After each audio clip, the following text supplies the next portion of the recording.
आज भगवान द्वार से बाहर निकलने वाले हैं, वो लोगों तक जाने वाले हैं। आप सोच के देखिए, एक ऐसी जगह जहाँ रहस्य से भरी बहुत सारी कहानियाँ हैं, इतने सारे चमत्कार होते हैं, ऐसी जगह जहाँ कभी प्रसाद कम ही नहीं पड़ता।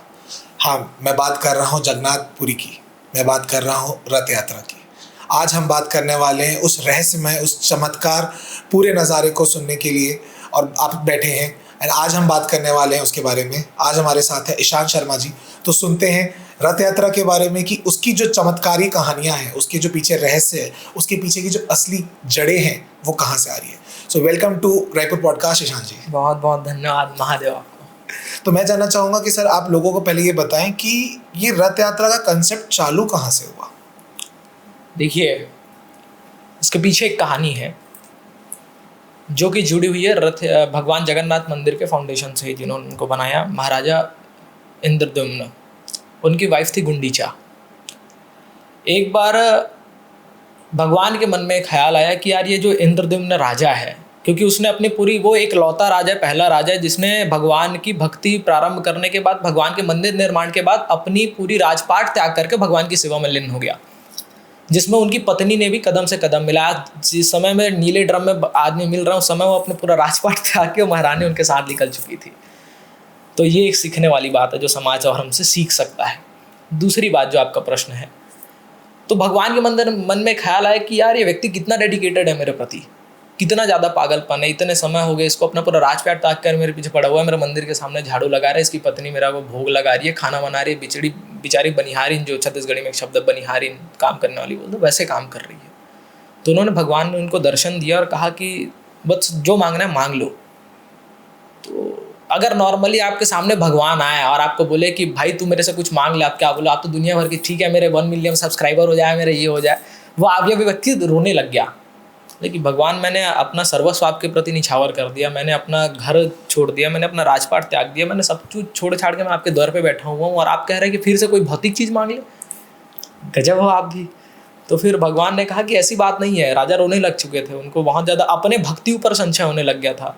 तो भगवान ने कहा ऐसी बात नहीं है कि मैं तेरे से बहुत ज़्यादा प्रसन्न हूँ एक्चुअल में, और तू जो मांग सकता है मेरे से मांग, ऐसा कोई दिक्कत नहीं है कि मैं तेरे भक्ति से संशय नहीं कर रहा हूँ तेरे ऊपर, मैं तेरा कोई परीक्षा लेने नहीं आया, मैं वास्तव में तुझको देने आया हूँ। तो उन्होंने एक चीज़ मांगा और इसके बाद वो शांत हो गए थे। भगवान नारायण रो रहे थे। वो चीज़ ये थी कि भगवान, मैं अगर कहीं निकलता हूँ सड़कों पर, रोड पर, तो लोग कहते हैं अरे देखो इंद्रद्युम्न जा रहा है, इसने भगवान के मंदिर का निर्माण किया, अरे वाह कितना बढ़िया राजा है, इसने भगवान के मंदिर का निर्माण किया, भगवान को स्थान प्रदान किया, अरे वाह कितना बढ़िया राजा है। भगवान, ये चीज़ मुझे कांटे की तरह चुभती है कि मैं कौन होता हूँ, मेरी औकात क्या है कि मैं आपका मंदिर बनवाऊँ। तो भगवान ये बात सुन के रोने लग गए, और उन्होंने जो वर मांगा वो मेरे ख्याल से आज तक किसी ने शायद ही मांगा होगा। उन्होंने कहा कि भगवान, जब दूसरे व्यक्ति, मेरे राज्य के लोग इतना खुश हो रहे हैं कि मैंने आपका मंदिर बनवाया, तो कल के डेट में जब मेरे वंशज होंगे, मेरे बच्चे होंगे, वो लोग तो फिर छाती चौड़ी करके और बोलेंगे कि हमारे बाप ने बनवाया भगवान का मंदिर, ये देखो ये हमारी प्रॉपर्टी, ऐसा है वैसा है। भगवान, ऐसे कहने वाला मेरे घर परिवार में कोई पैदा मत हो। इनडायरेक्टली कहने का मतलब ये था कि भगवान मेरे बच्चे ना हो। भगवान प्रसन्न हो गए, उन्होंने उनको गले से लगाकर रोना चालू कर दिया। बाजू में गुंडीचा माता खड़ी हुई थी, जो कि उस राजा की पत्नी थी, वो भी रोने लगी। बोले भगवान दिक्कत क्या हो गया? बोले भगवान, बोले कि आपने इनकी तो मनोकामना पूर्ण कर दी, लेकिन मैं तो माता हूँ, मैं तो एक स्त्री हूँ, मेरे अंदर तो एक वात्सल्य का भाव है, मुझे तो एक पुत्र चाहिए, मुझे तो एक बेटा चाहिए। तो भगवान कहते चिंता मत कर, मैं तुम्हारी भी इच्छा पूरी करूँगा। तो भगवान का एक नाम है कारण करुणा वर्णालय। बिना कारण भगवान कृपा कर देते हैं। यहाँ तो इतना बड़ा कारण था, तो भगवान ने कहा कि मैं तुम दोनों की इच्छा पूरी करूँगा, आपके पुत्र नहीं होंगे और आपको पुत्र की आवश्यकता है, तो आज से मैं आपका पुत्र के रूप में पूजा जाऊँगा। क्या बात है। आज से आपका बेटा हूँ, तो मैं स्वयं हूँ। और भगवान ने तुरंत उनका दुग्ध पान किया वहाँ। क्या बात है। तो ये वहाँ से उस चीज़ की चालू हुई है। हाँ, तो फिर उन्होंने ये कहा कि मैं साल भर, आप तो मुझे जगन्नाथ के रूप में स्थापित कर चुके, तो साल भर में जो है मैं लोगों को दर्शन दूंगा एकदम, लेकिन एकदम मैं गर्मी की छुट्टियों में मैं आपके पास आऊँगा, काम धाम पूरा ऑफिस वर्क छोड़ करके, और मैं आपके पास आकर के 7 दिन आपके पास रहूँगा। तो गुंडीचा माता मंदिर के भगवान जाते हैं दर्शन दिन। तो मतलब जो आज के डेट पे जो रथ यात्रा के दिन जो निकलती है रथ, हाँ, जो 7 दिन या 13 दिन के लिए जाते हैं भगवान, हाँ, वो उनके पास जाते हैं, उनके पास जाते हैं रहने के लिए। गर्मी की छुट्टी, सिर्फ हमारी भाषा में बात करूँ तो वैकेशन पे जाते हैं भगवान। ओके। और तभी वो बोलते भी, तभी इतना झूमते हुए जाता है। कभी देखना भगवान के वीडियोस देखना आप दूरदर्शन में, जब लाइव टेलीकास्ट होता है तो भगवान को ऐसे नचाते हुए लाता है, तो भगवान एकदम फुल खुश रहता है कि हाँ मैं फाइनली मम्मी पास जा रहा हूँ, चलो जाना है। तो और पूरे लाखों की संख्या में जो वैष्णव हमारे भाई है वो सभी उनको भगवान को लेकर के जाते हैं, कि भगवान को सब अपने वैष्णव दोस्तों के साथ, अपने मित्रों के साथ, अपने भक्तों के साथ अपनी माता के यहाँ जाता है और 7 दिन वही रहते हैं और वहां से पूरे दुनिया को दर्शन देते। पर इस पे जैसे जो कहानियां हैं या जो हकीकत बोली जाती है कि रथ यात्रा से ठीक पहले उनकी तबीयत खराब होती है और ये हर बार होता है, ये इसके पीछे का क्या कारण है? उनका एक भक्त था और उनकी एक बार तबीयत खराब हो गई, मैं उसका नाम भूल रहा हूँ, बहुत ही प्यारा भक्त था भगवान का। तो वो भगवान की बड़ी सेवा करता था। उनको एक पेट में एक रोग होता है, वो हो गया। अब उसके लिए उनको बार बार फ्रेश होने जाना पड़ता था। तो उनके मन में ऐसा है कि मैं बार बार अशुद्ध हो जाता हूँ, मंदिर जाऊँगा तो मंदिर के लायक शुद्धि मेरे अंदर में है नहीं। तो वो भगवान के पास जाना बंद कर दिए। अब भगवान को ऐसा हो गया यार ये व्यक्ति आता नहीं है।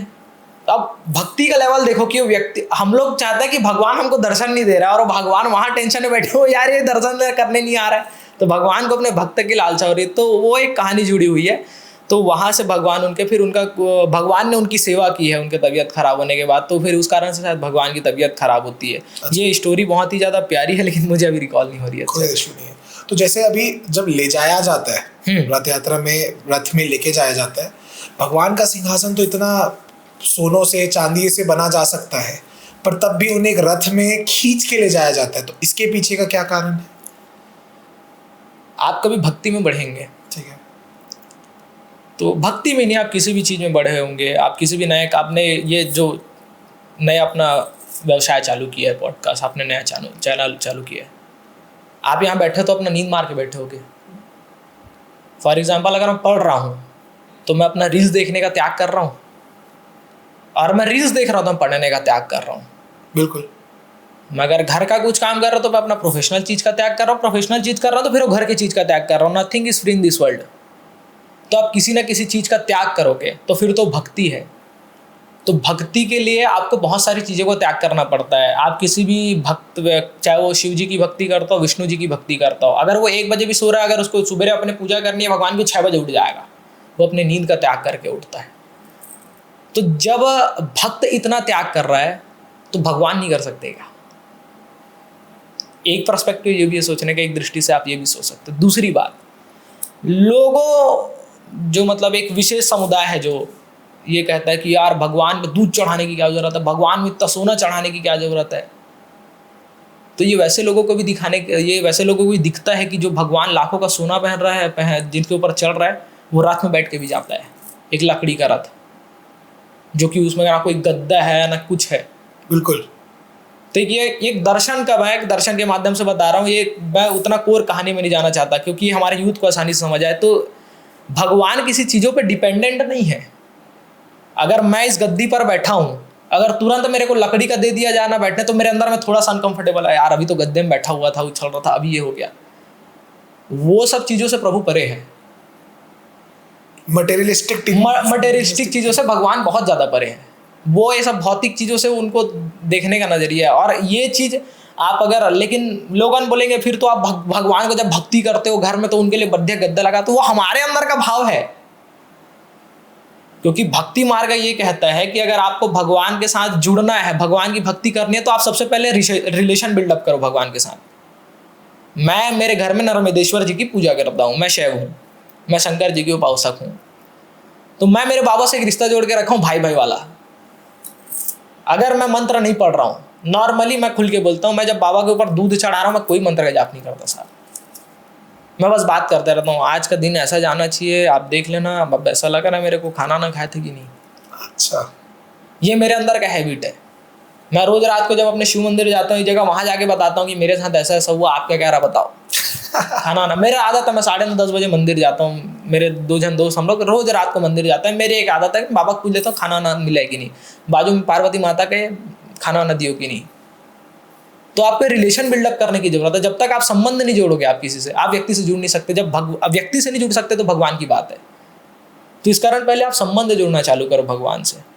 आप जब संबंध जोड़ोगे तो फिर आप उनकी सेवा करना चालू करोगे, और सेवा करोगे तो अंदर के भाव आता है। हमारे यहाँ कहीं कि हमारे यहाँ जैसे मम्मी का भाव है, हमारे जो ठाकुर जी है, रात को अगर उनको मच्छरदानी में नहीं सुलाएगी तो उनका माथा घूम जाएगा, अरे यार आज मच्छरदानी में नहीं सोया इनको रात को। ये हमारे अंदर का भाव है, भगवान को उससे कोई फर्क नहीं पड़ रहा है। और जब सब चीज़ें हमारे जो हम लोग सुनते हैं, ये कथा सुनते हैं, वो सब उनका नीला का क्रम है, वो एक्ट कर रहा है हमसे जुड़ने के लिए। समझ गया। तो उनको ये सब मटेरियलिस्टिक चीज़ों से ज़रूरत नहीं है, भौतिक चीज़ों के लिए बहुत परे है, ये हमारे अंदर का भाव है। और जो मेरे हिसाब से जो लोग ये प्रश्न उठाते हैं ना कि भगवान को तुम ये चढ़ा रहे हो वो चढ़ा रहे हो, अब उसने दिया तो उसी को तो चढ़ाएंगे ना। बहुत खूब, बहुत खूब। तो अब मुझे ये बताइए, जैसे वहाँ पे बहुत सारे रहस्य छुपे हुए हैं, अभी वहाँ पे अभी ऐसा होता है कि कभी प्रसाद खत्म नहीं होता, झंडा जो है उसके वो पीछे हवा, भी एक अच्छी स्टोरी है। जो झंडा जो है वो हवा के अपोजिट डायरेक्शन में बह रहा है। हाँ। ये सब की क्या कहानियां हैं? जो खाने वाले का है, 4 धाम है हमारे में, तो ये कहा जाता है कि जो भगवान जो है रामेश्वरम में स्नान करते हैं। बिल्कुल। द्वारिका में राजा के रूप में बैठ करके वो राज करते हैं। अब मध्याह्न भोजन के लिए जब उनको दोपहर को उनका लंच का टाइम हो जाता है तो भगवान जगन्नाथपुरी आते हैं, और रात को सोने के लिए बद्रीनाथ धाम जाते हैं। ठीक है। तो वहाँ भोजन का इस कारण महत्व, और मुझे बहुत व्यक्तिगत रूप से वहाँ का भोजन बहुत ज़्यादा पसंद भी है। भोजन नहीं हो, महाप्रसाद है, सॉरी। तो भगवान जब स्वयं वहाँ भोजन करने के लिए बैठ रहे हैं, जब वो जगत पिता वहाँ स्वयं भोजन करने के लिए आ रहा है और स्वयं माता लक्ष्मी उनको भोजन परोस रही है अगर वहाँ, तो फिर वहाँ अन्न की कमी कहाँ पड़ेगी? जहाँ जो लक्ष्मी है, जिसके पीछे सारा संसार, अगर हम सब पागल टाइप भगे जा रहे हैं यार मिल जाए मिल जाए मिल जाए। आप कभी अगर नहीं आता होगा यूट्यूब से पेमेंट तो थोड़ा टेंशन में आ जाता है कि यार इस महीने कम हो गया, स्टाफ को पेमेंट कहाँ से दूँ। मेरे को भी होता है यार, कभी सम्मेलन नहीं चल रहा, लड़कों को कहाँ से दूंगा। तो वहाँ तो स्वयं लक्ष्मी उनको बैठ के खाना परोस रहे। तो जहाँ स्वयं लक्ष्मी है, जहाँ जगत का नाथ बैठ करके खाना खा रहा है, वहाँ आम आदमी को कैसे बन सकता है? यही नहीं है, आप वहाँ जो चक्र है, आप उसको जगन्नाथपुरी किसी भी डायरेक्शन से खड़े होकर के देखोगे, चक्र आपको आपके तरफ फेसिंग लगेगा, वो आपको कभी तिरछा नहीं दिखेगा। अच्छा। वहाँ झंडा चेंज होता है, झंडा अगर चेंज नहीं हुआ तो कई सालों के लिए मंदिर बंद भी हो जाएगा। एक दिन भी अगर झंडा चेंज हुआ, तूफान आए, बारिश आए, जो भी आए, और झंडा चढ़ाने वाला सर उल्टा चढ़ता है। पुंडरीक जी महाराज अपने कथा में सुना रहे थे। पुंडरीक जी महाराज को अधिकतर लोग जानते हैं, वृंदावन के बहुत बड़े संत हैं। और तो वो अपनी कथा में बता रहे थे कि वो एक बार बात करते जो झंडा चढ़ाता है, तो वो उनको बता रहा था कि हम लोग ये सोच के चढ़ते ही नहीं है कि हम चढ़ रहे हैं, क्योंकि हमारे हिसाब से जितनों ने अभी तक ये सोचा कि यार मैं तो चढ़ रहा हूँ, वो तुरंत गिरा है। तो हम बस आराधना कर लेते हैं कि स्वामी तेरा ध्वजा तू जान। तो एक अलग सी एक एनर्जी होती है जो हमको चढ़ाते नहीं। तो साहब 200 फीट कितनी ऊंचाई है उसकी, हमें 4 मंजिल से नीचे झाँको तो हमारा डर लग जाता है भाई गिर जाओ ना। वो आदमी उल्टा चढ़ रहा और ऐसे खाली हाथ भी नहीं चढ़ रहा, इतना बड़ा बोझा लेके चढ़ता है वो झंडा। एक इतना सा भी झंडा होता समझ आता है, आप देखना। और काफी बड़ा झंडा नहीं होता, बहुत सारे झंडे होते हैं। बिल्कुल। क्योंकि नीचे में बहुत सारे दुकान लगे होते हैं, उन लोग बोलते रहते हैं मंदिर प्रांगण के अंदर ही आप अपने नाम से ध्वजा चढ़ा सकते हैं। जिनको नहीं पता होगा, आप अगर वहां जाइए, जो पंडा महाराज जी वहाँ होते हैं उनको कहिएगा कि हमको अपने नाम से ध्वजा चढ़ाना है, तो आपके नाम से संकल्प करवा के ध्वजा चढ़ाएंगे। अच्छा। तो जो ऐसे लंबा सा लहरता है वो एक्चुअल में लोगों के मन्नत का ध्वजा होता है। तो अपने नाम से लोग ध्वजा चढ़ाते हैं। तो और दूसरी बात, अगर आप सिंह द्वार से अंदर प्रवेश करेंगे, उस समय का आर्किटेक्ट देखिए। हमको लोग बोलते हैं कि इंडिया तो इनलिटरेट कंट्री था, फॉरेनर्स यहाँ आए, अंग्रेज यहाँ आए, उन्होंने हमको आर्किटेक्ट सिखाया, फलाना। मुगल्स आया तो उन्होंने ये बनाया वो बनाया। रेगिस्तान में रहते थे वो, अपने यहाँ ढंग से टॉयलेट नहीं बना पाया, हमारे यहाँ के महल बनाएंगे वो। तो आप उस समय का आर्किटेक्ट देखिए, 12वीं सदी का बना हुआ मंदिर है साहब, 12th सेंचुरी। उस समय का आर्किटेक्ट देखिए। नॉइस कैंसिल, अभी आपने पॉडकास्ट के लिए स्टूडियो बनाया, आपने दिमाग लगा कि भाई यहाँ मैट बिछाऊंगा, यहाँ ये लगवाऊंगा, नॉइस कैंसिलेशन जो हो रही है, अंदर का बाहर आवाज मत जाए, बाहर का अंदर मत आए। उस टाइम के लोगों ने बनाया और उनको ये समझ उस टाइम थी कि अगर कोई व्यक्ति भगवान की भक्ति करने अंदर आ रहा है तो समुद्र का आवाज उनको कान में डिस्टर्बेंस पैदा करेगा।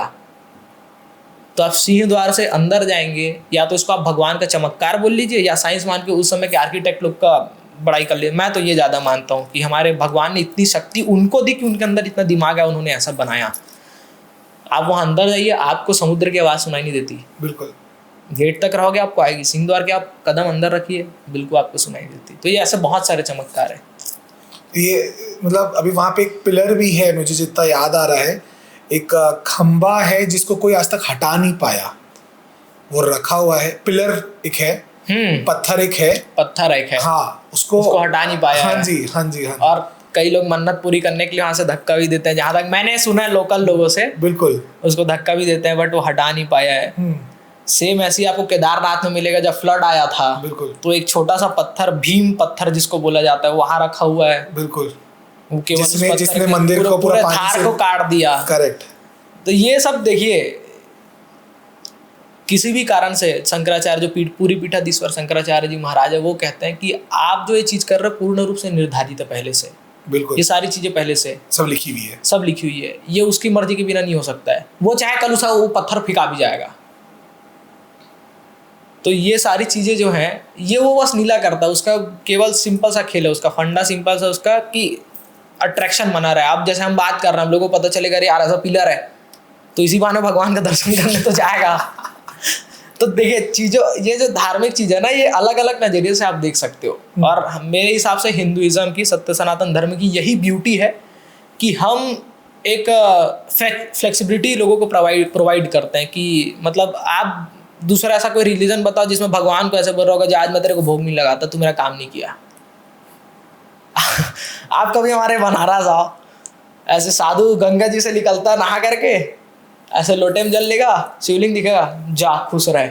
अच्छा अच्छा। तो ये छूट आपको कहाँ मिलेगा? तो ये भगवान, अब एक भगवान जुड़ने का प्रयास करता है। वो जैसे बताया ना, मैं कल चाहे तो पिलर को हटा दो, लेकिन एक माध्यम रखे हुए कि आप आइए, उनको देखिए, उनका दर्शन करिए इसी बहाने से। ये रथ यात्रा में जो रथ खींचने का चीज है, उसमें ऐसा है कि ये कंटिन्यू प्रोसेस है, इसको हर साल होना जरूरी है। क्योंकि कोविड के टाइम पे, जब कोविड था और इसी टाइम की बात थी, तो उस समय गवर्नमेंट ने बोला था कि ये प्रैक्टिकली पॉसिबल नहीं है इतने बड़े समूह को एक जगह लाया जा सके। बट उसके बाद भी कोविड में भी ये हुआ था। बिल्कुल। तो उसका पीछे का क्या कारण है कि उसको रोका नहीं जा सकता? मंदिर बंद हो जाएगा। अच्छा। भगवान दर्शन देना बंद कर देंगे, स्पष्ट है। अगर झंडा नहीं चढ़ा, भगवान अगर रथ यात्रा नहीं निकला, तो बहुत सालों, 12, 10, 15, 20 सालों के लिए मंदिर बंद हो जाएगा। और इतना बड़ा चीज़ तो अफोर्ड नहीं कर सकता व्यक्ति। बिल्कुल, जाहिर सी बात है। अगर घर में एक दिन दिया नहीं जले तो हमको टेंशन हो जाता। फिर तो 4 धामों से में से एक है, और जीवंत भगवान, उनको माना जाता है कि वो जी रहे हैं, उनके अंदर दिल धड़क रहा है। हालांकि इसमें भी अलग अलग लोगों का अलग अलग मत है कि वो धड़कता हुआ दिल नहीं है, वो नील माधव की मूर्ति है। उसमें जाने से अच्छा ये मानिए कि वो जीवंत भगवान है। अगर अब हम 6 बजता है तो हमको भी ऐसा हो जाता है, चलो गेड़ी मारने जाना दोस्तों के साथ, तो भाई वो तो साल में एक बार निकल रहा है बेचारा, उसको तो जाने दो, अपनी मम्मी पास जा रहे हैं। तो ये भाव है कि अगर भगवान नहीं निकले तो इतने सालों के लिए मंदिर बंद हो जाएगा। और ये वहाँ के लोकल लोग अफोर्ड बिल्कुल नहीं कर सकते। बिल्कुल। क्योंकि उनको एक भगवान की तरह भी मानते हैं, उससे ज़्यादा उनको एक राजा की तरह उनको माना जाता है।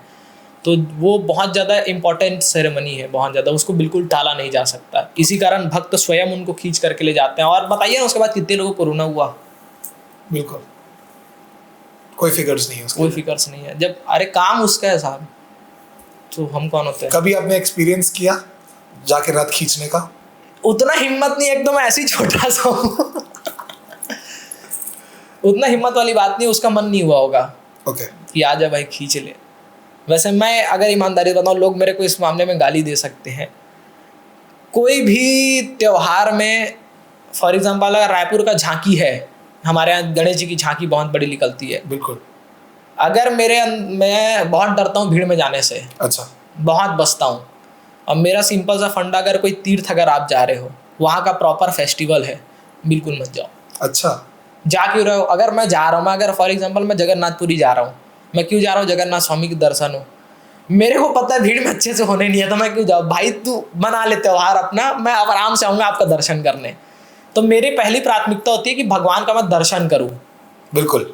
मेरे को उनका दर्शन हो जाओ, बड़ी बात है। पर इसमें कहीं ना कहीं दूसरा पहलू तो ये भी है ना कि उनके मनोरंजन में आप उनका साथ दें।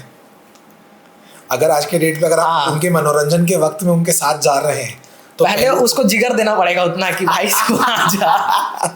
मेरा उनके साथ डील करने का थोड़ा तरीका अलग है। हाँ जी, हाँ जी, है ना। पहले उतना जिगर दे ले। जैसे कि हम लोग यहाँ जब राम जी की शोभा यात्रा निकालते हैं, बिल्कुल, हमारे ग्रुप के द्वारा, तो मेरे साथ 4-5 लोग रहते हैं कि मैं भीड़ से बचूं। मुझे भीड़ से बहुत अजीब लगता है, मतलब थोड़ा सा क्लॉस्ट्रोफोबिया टाइप है, बोल सकते हैं। और मेरा काम ही ऐसी कि भीड़ में जाना है। बिल्कुल। मैं तो कभी सम्मेलन में होता हूँ, बैक स्टेज निकल जाता हूँ, चलो भाई हम नहीं जाना है सामने। तो वो सौभाग्य तो अभी तक मिला नहीं है। मिला क्या? उनका मन नहीं हुआ है। जिस दिन उनको लगेगा कि भाई बुलावा आ जाए। मैं आज तक बनारस की देव दीपावली देखने नहीं गया हूँ।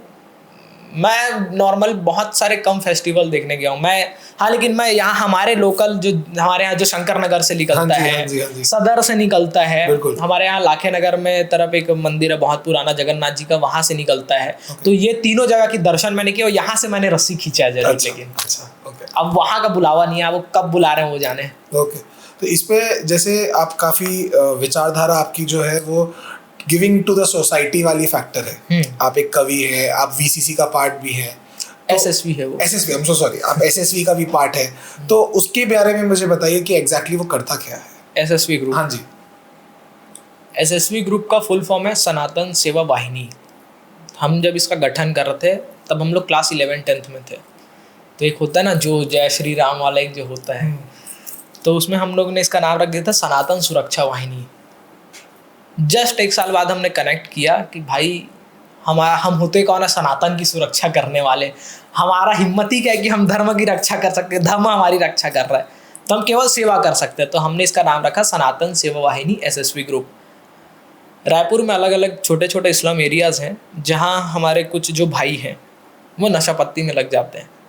तो एसएसवी के माध्यम से हमारा एक माध्यम होता है, एक हम उनको धर्म से जोड़ें और एक वो नशा पत्ती उनका छूटे। ठीक है। और इस मार्ग में काफ़ी हद तक हम सफल हो चुके हैं। हमारा 40 एक्टिव मेंबर्स का टीम है और उन्होंने नशाबंदी छोड़ करके हमारे साथ अच्छे से काम कर रहे हैं।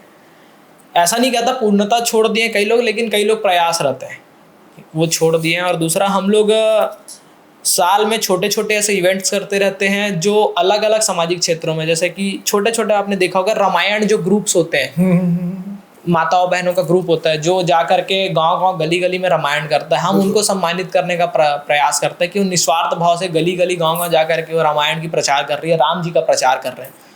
तो ऐसे छोटे छोटे हम लोग, मतलब हम क्या करा रहे हैं वही करा रहे हैं, बाबा जाने जगन्नाथ जी जाने वो करवा रहे हैं, बट हमारे तरफ से एक प्रयास होता है। और मज़ेदार बात बताऊँ, इसमें कोई भी लड़का 30 साल से ऊपर का नहीं है। अच्छा। मैं खुद 20 साल का हूँ। क्या बात है। और मेरे बाद जो भाई देखते हैं प्रियांशु यादव, वो 23 साल के हैं। इससे ऊपर का कोई हमारे बीच में बंदा नहीं है एक्टिवली। बाकी उनके फैमिली वाले तो सपोर्ट करते ही हैं। साल में एक बार हम राम जी की शोभा यात्रा निकालते हैं। पीछे 1 साल से अभी वो भी बंद है, क्योंकि हमारे मन में अभी ये आने लग गया कि हम उतना शोभा यात्रा निकाल रहे हैं, बाजा वाजा करवा रहे हैं, वो चीज़ बंद करके हम उस पैसे को भी अगर किसी गरीब बच्ची का पढ़ाई स्पॉन्सर कर दें, या फिर हम लोग जिस एरिया में रहते हैं डगनिया, वहाँ से पास में एक इस्लाम एरिया लगता है, वहाँ बहुत सारे कई बार हमारे परिवार वाले, मतलब हम परिवारी वाले हैं, वो ख़त्म हो जाते हैं हमारे दोस्त के, तो उनके पास तेरही और दसगात्र करने के पैसे नहीं होते। तो हमारा भी एक नया मन आया है कि हम उस पैसे को इकट्ठा करके किसी भी घर में अगर किसी गरीब बच्ची का शादी हो रहा है, किसी घर में ख़त्म हो चुका है, तो वहाँ का राशन वाशन का काम या दहेज का काम हम करना चालू करें। हमारे एसएसवी का छोटा छोटा हम प्रयास भगवान की कृपा से कर रहे हैं। ब्यूटीफुल, बहुत ही खूबसूरत काम कर रहे हैं आप।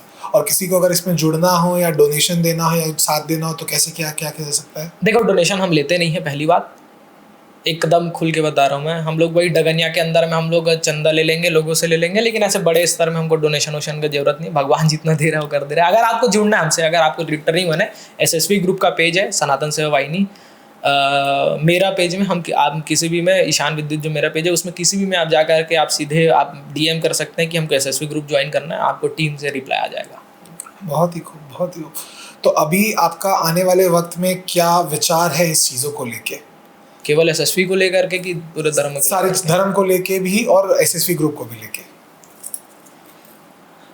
सबसे पहली बात जो मेरा मोटो है, जो कई लोग को लगता है मैं धोती कुर्ता पहन रहा हूँ, मैं पंडिताई करता होगा, मैं कर्म कांड करने वाला हूँ, कर्म कांड वाला नहीं हूँ मैं।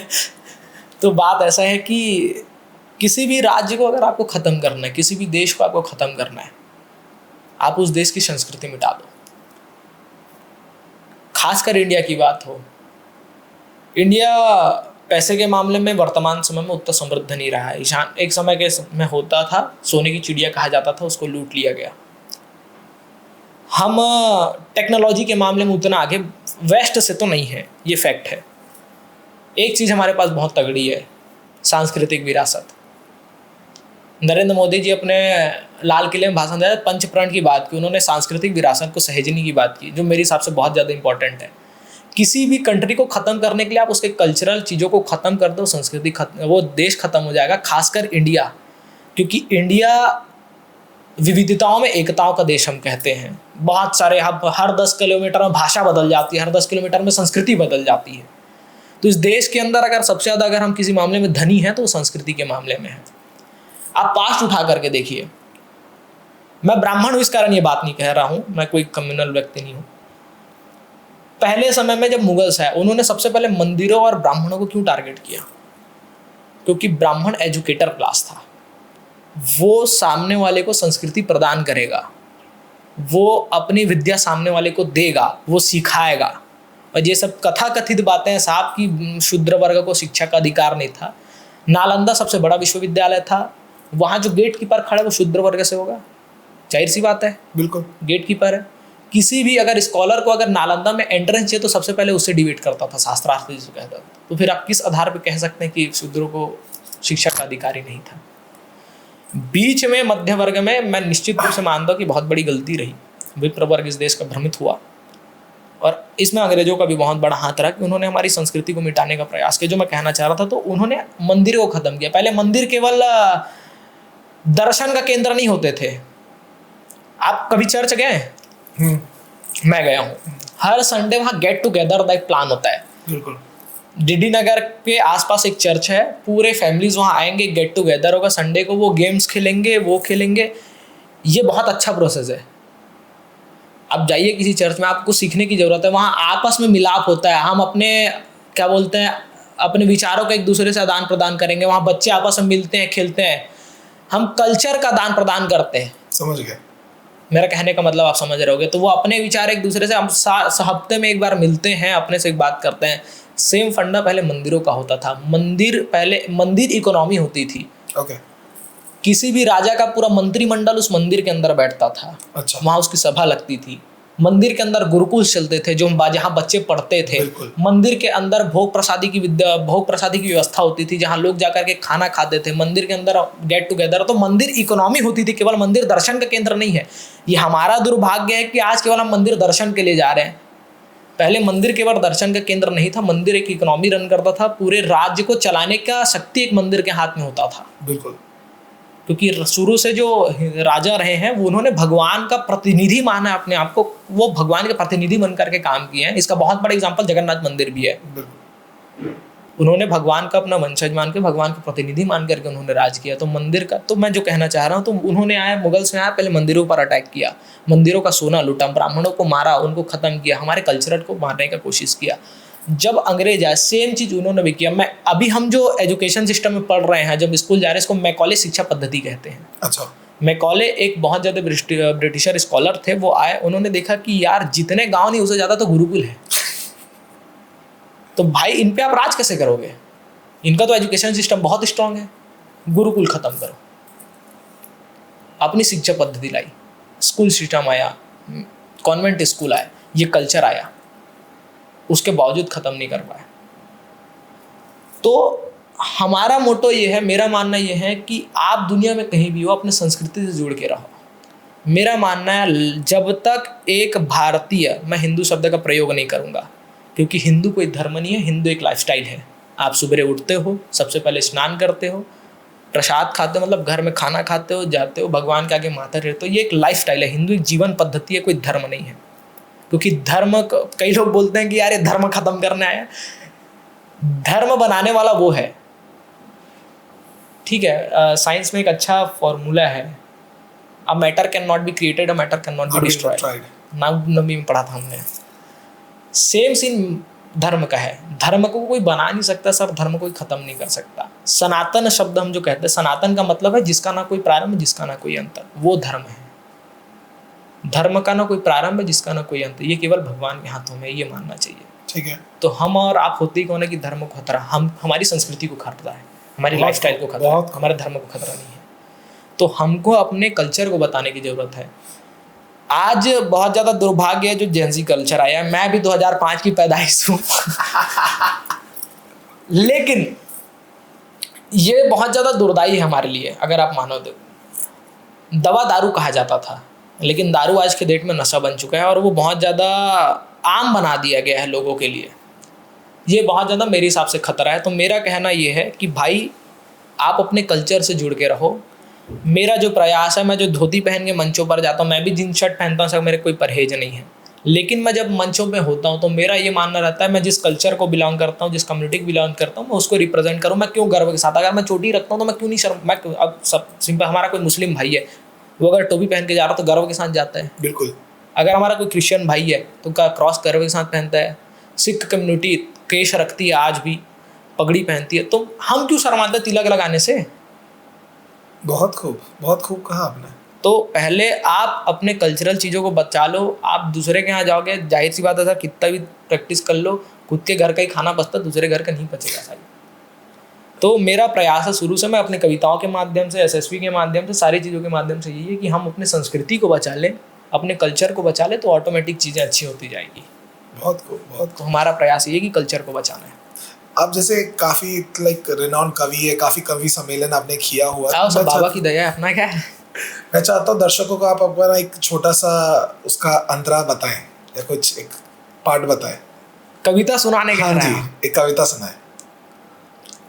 एक दृश्य है, रणचंडिका काली माता जो है वो दानव दल को मार रही है रण में उतरकर, और बहुत ज़्यादा प्रचलित भी रही है भगवती की दया से। मैं कविता के माध्यम से सीन क्रिएट करता हूँ। ठीक है। पहने कटे हाथ का करधन करती वो अरिदल का मर्दन, पहने कटे हाथ का करधन करती वो अरिदल का मर्दन, छनक छनक पायल छन के गले में मुंडों की माला ले, अरे रक्त वर्ण है नैन नैन अरिदल के उड़ते चैन चैन, हाथों पर अपने कटार लिए अपना स्वरूप विस्तार किए, अरिदल की चमड़ी खींच खींच रही रक्त से भूमि, सींच सींच देवता संग में दानव कांपे, कोई इधर भगे कोई उधर भगे, चहु ओर दिखे रण खाली खाली, सब हाथ उठा करके बोले जय जय चंडी जय जय काली। क्या बात है जी, क्या बात है। बहुत खूब, बहुत ही खूब। तो एक सीन क्रिएट करने का प्रयास है कि माता दानव दल का अरिदल का संहार कर रही है रण में उतर के, एक छोटी सी रचना है। बहुत खूब, बहुत ही अच्छा बोलते हैं आप। मतलब आज पहली बार हम आपको कवि में सुन रहे हैं और लग रहा है कि हम छूट गए ये कि आज के डेट में इतनी जो कवि सम्मेलन हुए हैं हम आपको उससे पहले सुन नहीं पाए। आप उतना तपस्या नहीं किए पहले। कोई ठीक नहीं। ये इतना खूब था। मैं एक और सुनना चाहूंगा, अगर ऐसी भगवान से रिलेटेड कुछ और। Anything works. महादेव पे सुनाता हूँ, ज्यादा अच्छा लगता है मुझे। मैं जब ऐसे शॉर्ट टाइम में कुछ ऐसे बम ब्लास्ट करना होला तो मैं बाबा और माता शक्ति का ही सुना कर खत्म कर देता हूँ। पापी पेट के पालक जय जय, सकल शिष्ट संचालक जय जय, दुष्ट दृष्टि के नाशक जय जय, काल लोक के शासक जय, भोले का भव्य भाल जय, पहने बाग का छाल जय, दिगपाल जय, डमरुताल जय, मृत्यु लोक के अधिपति बाबा मेरे महाकाल जय। बहुत खूब। हम रायपुर में बैठे हैं, खारून नदी बैठती है, महादेव घाट है, बाबा हटकेश्वर विराजते हैं, 4 पंक्तियां उन पे सुनिए।